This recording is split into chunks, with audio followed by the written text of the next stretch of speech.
Hello everyone, it's Leo and I'm finally gonna talk about Aikatsu Planet. Yes, this amazing idol series. And I started talking about the first few episodes of Aikatsu Planet. I did some weekly impressions, but I decided to drop this type of video for Aikatsu Planet because I don't think there is much to talk about each and every single episode. So I decided to wait until we had more flavor of the season so that I could talk more about it. So now that we have 10 episodes, let's talk about the first 10 few episodes of Aikatsu Planet. Spoiler warning! I might talk about some spoilers, so if you haven't seen it, you might be bothered about minor spoilers. This video might not be for you. And also, spoiler warning for this video. I am loving Aikatsu Planet. Really loving Aikatsu Planet. So I think that the first thing that we need to say is that Aikatsu Planet is a series that is mixed. It is half live action, half anime. And I remember when this was first announced, there was a big reaction from lots of people that didn't really enjoy this information, that they don't like live action. I don't know where the fandom stays right now in this topic.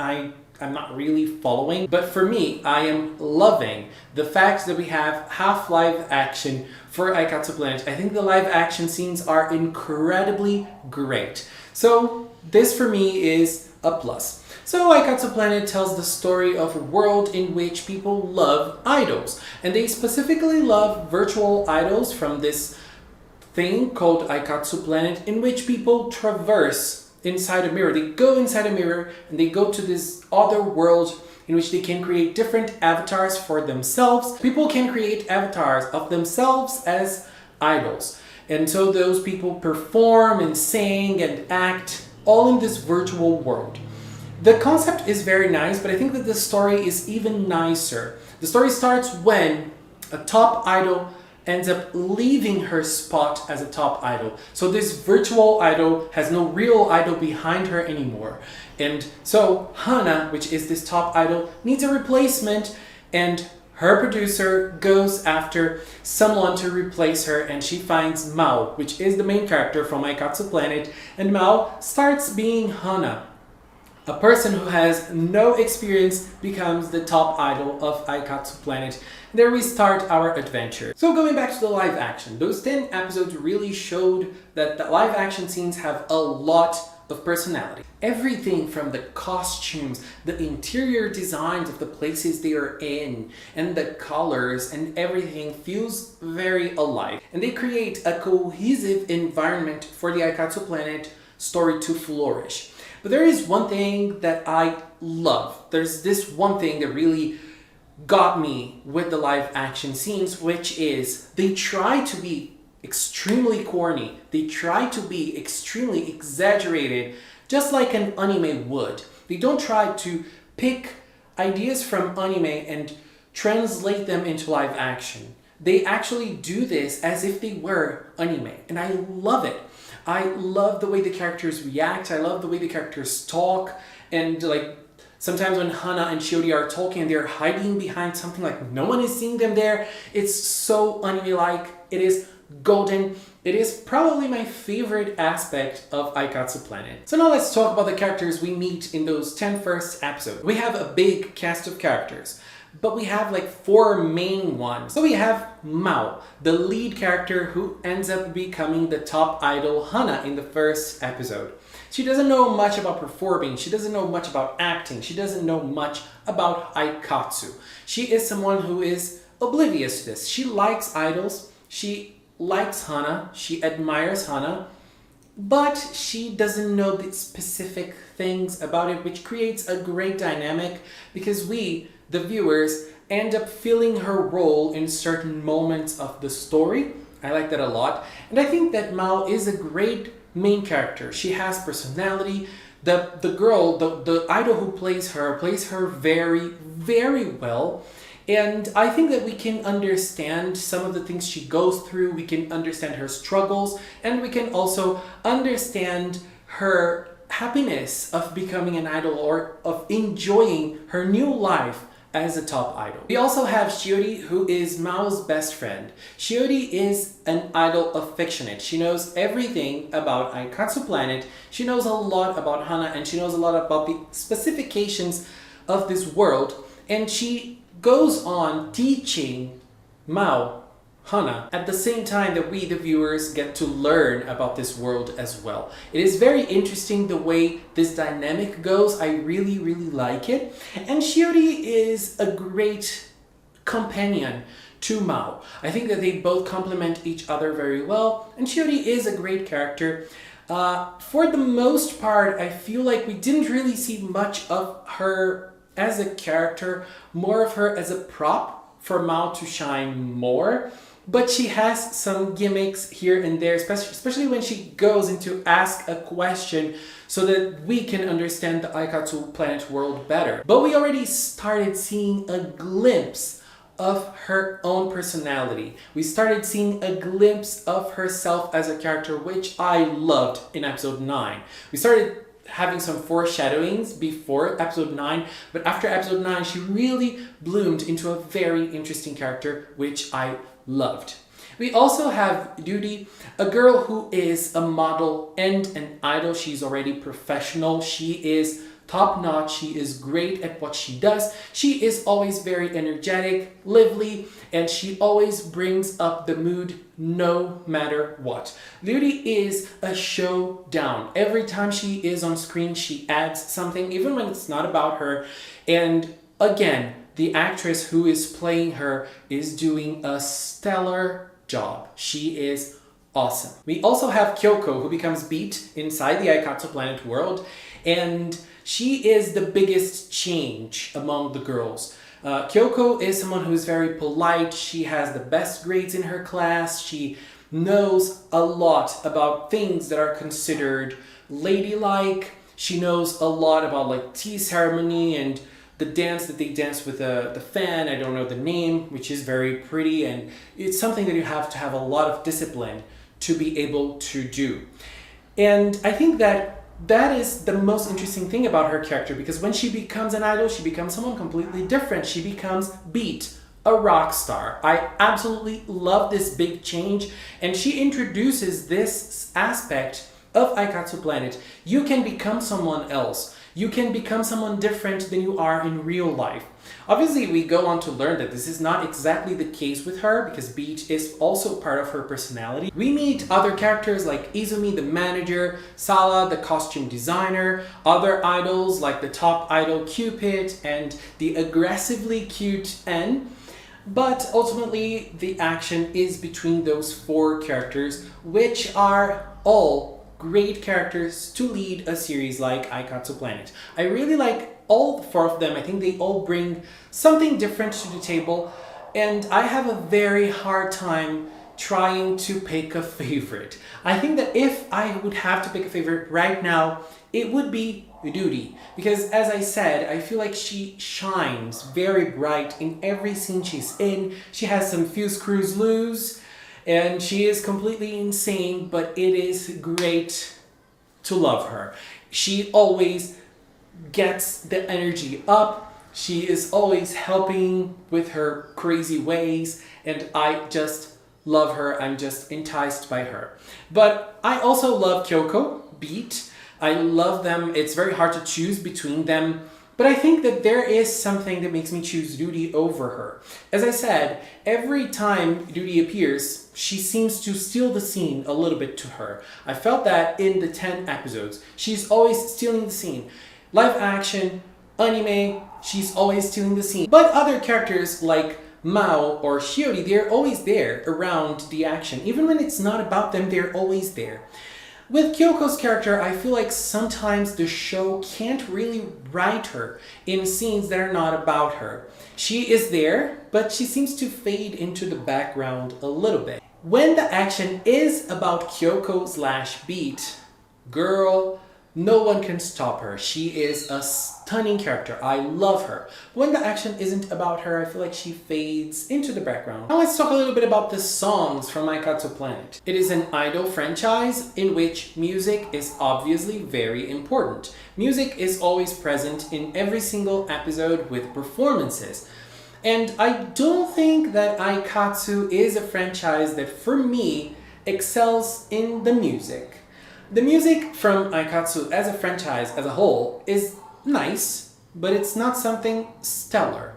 I think that the only one that I would consider stellar is Aikatsu Friends. I love the songs from Aikatsu Friends.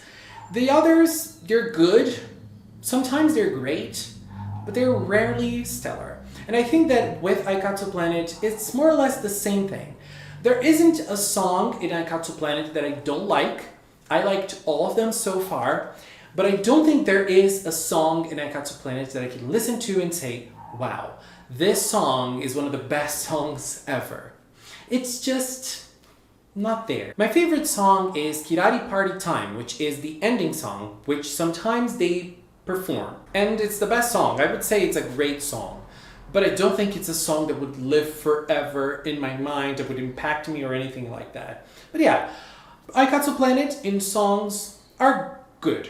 Now let's talk about the costumes. I feel like the costumes from Aikatsu Planet are something else. They are very pretty, mostly. They are stunning. And I think that looking at Aikatsu as a franchise, I think that Aikatsu Planet really has like a step forward when it comes to costumes. It is great. They are very beautiful. The only downside of that is that it has the ugliest costume in Aikatsu history, which is Glossy Ruby from Nudie. You all know I love her, but that costume, I can't defend it. It's so ugly.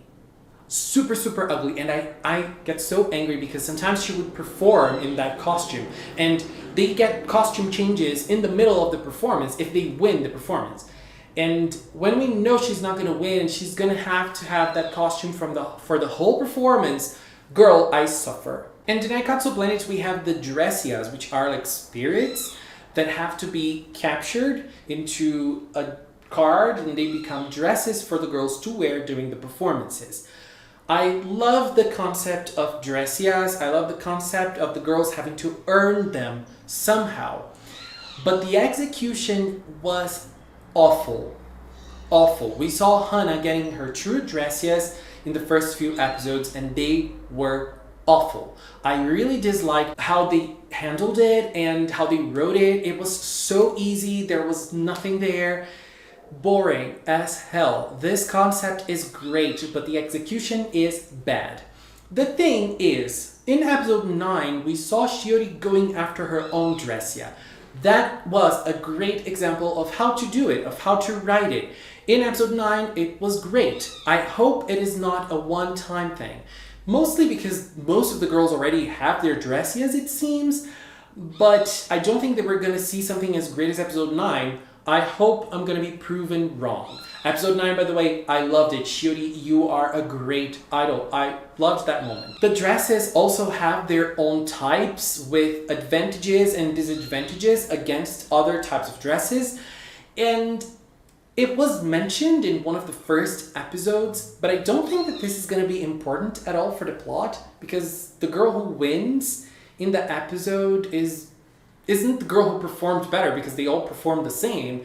It is based on how the episode is written, basically. So I don't think that this is going to play a big role in Aikatsu Planet at all. So it's just a concept that is there for the game. They brought it for the series. I have no idea why. So now before I finish, I want to talk about 3 iconic moments from Aikatsu Planet. Look, there were lots of great moments in those 10 episodes, but I'm going to choose my 3 favorite. The first one was when Yururi fainted because she was thinking too hard on how to explain herself. That episode particularly, I don't remember which episode it was, the number, but that Yururi episode was my favorite so far. I'm a little biased, I think. And it was an amazing, amazing moment. It is down to Aikatsu history for me. Another iconic moment from Aikatsu Planet was when Beat got to the Aikatsu Planet side and she poured cola into a teacup. and started drinking from it. That is definitely the biggest example of who Beat is. And obviously, another iconic moment from those 10 few episodes was a callback to the original Aikatsu with the climbing moment. When Shiori was climbing, she looked at the camera, broke the fourth wall, and told us, "Is this Aikatsu?" Aikatsu history. This is Aikatsu history being written in front of us. I adored that moment. The climbing scene had to be there somehow. They were able to fit it in such a nice episode. I loved it. But obviously we have lots of other great moments in the series. As I said, I'm really liking it. I'm really enjoying it. There's a lot of soul in Aikatsu Planet and I'm living this season. Now, after 10 episodes, Mao has already established herself as Hana. She opened up to the public about who she is in episode 10. I really liked that. That was basically the biggest plot in those 10 first episodes. I'm wondering what will come next. And I really liked that Mao completely zeroed her points in the Aikatsu ranking because they have points in which they perform, they battle, and they get points. They have this ranking she completely zeroed, and she's gonna start from scratch. Aikatsu as a franchise, we all know that Aikatsu loves to push their main girls in their own seasons. They win some battles they were not supposed to win, and it's not different with Mao as Hana. I think that it happened in those 10 episodes already, but it's nice that she's gonna start from scratch and she's gonna have to earn her own way to the top. Let's see how it goes.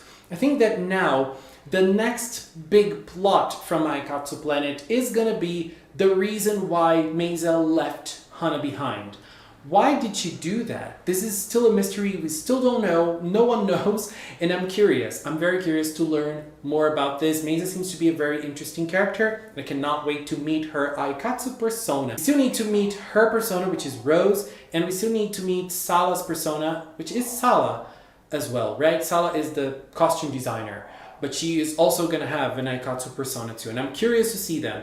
The other characters we've already met before. So I think that this is going to be the next big plot of Aikatsu Planet. But there really isn't a big plot happening. Most of the plots from Aikatsu Planet are resolved in the own episode. And things happen very fast and they come to a conclusion very fast. And I don't think Aikatsu is doing like a stellar job in character development or story development.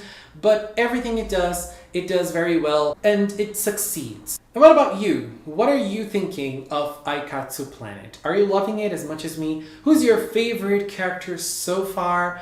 What's your favorite song so far? Leave in the comments, let's keep talking. Anyways, I just want to take this little time to thank the members of the Magical Cinnamon channel. If you are a member, I really appreciate it. Thank you very much. Thank you for supporting and believing in Magical Cinnamon.